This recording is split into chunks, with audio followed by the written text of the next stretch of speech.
तर फ्रेंड्स, आज आपण बनवतोय झटपट होणारे गणपती बाप्पांच्या आवडीचे मोदक। याचा पूर्ण डिटेलमध्ये व्हिडिओ फोटोच्या खाली त्रिकोणावरती टच करून पाहू शकतात। तर कढईमध्ये 1 चमचा तूप टाकायचं, अर्धा पेला दूध, 1 पेला मिल्क पावडर। 1 पेला मिल्क पावडरसाठी अर्धा पेला दूध बरोबर आहे। कमी गॅसवरती हे मिश्रण घट्ट गोळा होईपर्यंत मिक्स करत राहायचे।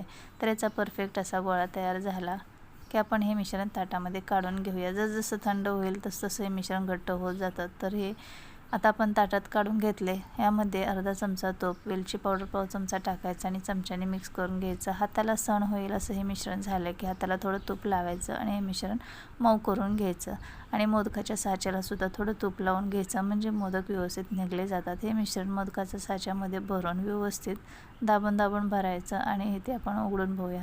तर इथे झटपट आपला मोदक तयार आहेत। बाकीचे सुद्धा सर्व मोदक असेच बनवायचे। तर आणखीन व्हिडिओ पाहण्यासाठी सबस्क्राईब करा।